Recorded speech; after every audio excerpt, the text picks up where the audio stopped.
Kami yung mga tao na hindi namin lahat inaasal sa dasal lang at inaasal namin sa gobyerno lang. Kami yung mga tao na mga networker na nangangarap na magbago buhay, nangangarap na matulungan namin magbago buhay ng mga mahal namin sa buhay, nangangarap na isang araw darating ang time na hindi na kami nagtatrabaho, darating ang time kung nagbabakasyon man kami sa iba't ibang lugar dahil sa gusto na talaga namin, hindi dahil napupunta kami sa iba't ibang lugar dahil lang sa trabaho. Kumbaga para sa amin guys, sa mga lahat naman po hindi pa po kami naiintindihan, okay lang po yan, antayin nyo lang kami at tingnan nyo lang kami kasi dadami at dadami po ang networker sa buong mundo. Yun po ang masisigurado ko. Bakit kami dadami guys? Saan ka makita ng isang organisasyon na puro positive ang pinag-uusapan? Saan ka makakita ng isang organisasyon na nagtutulungan kami maghilahan pataas? Saan ka makakahanap ng organisasyon na pag malungkot ka, papasayahin ka? Saan ka nakita ng organisasyon na pag malungkot ka, lalo kang tutulungan na maging masaya ka pa at makuha mo mga pangarap mo? Saan ka makita ng organisasyon na kung nangangarap ka ng bisikleta, sasabihin sa'yo, hindi bagay sa yung bike, mas bagay sa yung kotse? Saan ka nakakita ng organisasyon na kung nangangarap ka at maghahanap ka ng magandang uupahan, ang sasabihin sa'yo, hindi sa'yo bagay, mas bagay sa'yo bahay? Saan ka nakahanap ng organisasyon na ultimo ang liit na ng tingin mo sa sarili mo, sasabihin sa'yo, hindi yan ang dapat sa'yo ganito? Guys, napakaganda ng organisasyon namin. Maliban sa kumikita kami ng malalaki, maliban sa pwede namin makuha mga pangarap namin, ito yung isang organisasyon, napakaganda at napapanaw na sa panahon ngayon kasi puro kami positive. Pinagtatawanan man kami ng ibang tao kasi daw puro daw kami power, puro kami pangarap. Ano ngayon? Ang importante, hindi kami umaasa sa inyo. Ang importante, hindi kami nang agrabyado ng ibang tao. Sabi ng ibang tao, nanloloko lang daw kami. Guys, paano mo sasabihin nanloloko kung kami nga ang gumigising sa mga tao sa katotohanan? Alam ko, may mga ibang taong nasasaktan. Alam mo bakit? May mga ibang tao na sasaktan pag naririnig kami magsalita, pag naririnig nila kami mag-seminar. Alam nyo? Bakit? Guys, kung tulog na tulog ka, at ang sarap ng tulog mo at gigisingin ka, anong pakiramdam? Matutuwa ka ba? Siyempre hindi, mababadtrip ka sa tao, gumising sa'yo. Kaya ka nababadtrip sa amin. Hindi ka nababadtrip dahil sa mali sinasabi namin. Nababadtrip ka lang kasi na-realize mong katotohanan at hanggang ngayon ayaw mong tanggapin na tama mga sinasabi namin. Ayaw mong tanggapin sa sarili mo na kung gusto mo bago buhay mo, wala kang ibang aasahan kung hindi sarili mo. Ayaw mo lang tanggapin sa sarili mo na hanggang ngayon na kaya hindi nagbabago buhay mo kasi ikaw lang talaga ang problema. Basta kami, alam namin sa mga sarili namin na kami ang susi para magbago buhay namin. Alam namin sa mga sarili namin na ang pinaka-inaantay namin tao na darating, walang iba kung hindi sarili namin.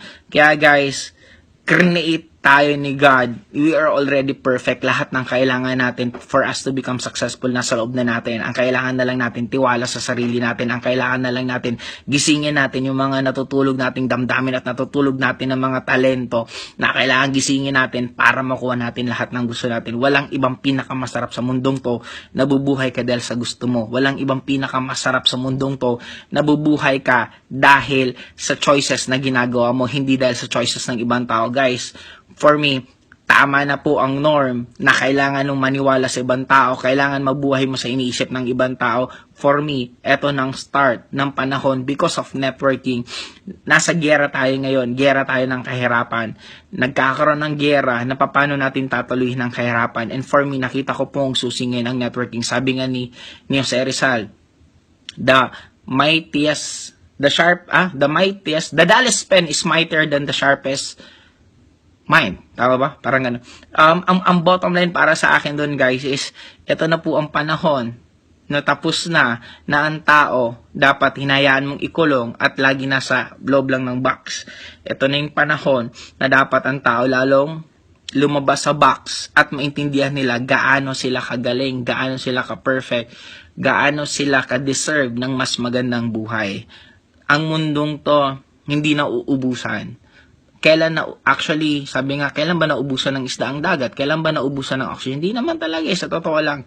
Ang problema lang kasi sa atin, kulang lang tayo ng tiwala sa sarili natin. Kulang lang tayo ng gigil para makuha natin mga pangarap natin. Kaya, for me guys, sa lahat po ng nangangarap, keep it up. Sa mga nasasaktan po sa sinasabi namin, lalo mo lang pong namnamin. Kasi after that pain, Doon ka magigising sa katotohanan, and after that, pag wake up mo sa katotohanan, the start na magbabago buhay mo. Kaya, sa akin po, nagsisimula pa lang po kami. Oo, kami ang networker. Kami po ang makabagong bayani sa mundong to. Bakit? Sabi nila, ang makabagong bayani OFW. Pasensya na po sa lahat ng OFW. Pero ang reality po, ang totoong bayani isang mga networker. Bakit?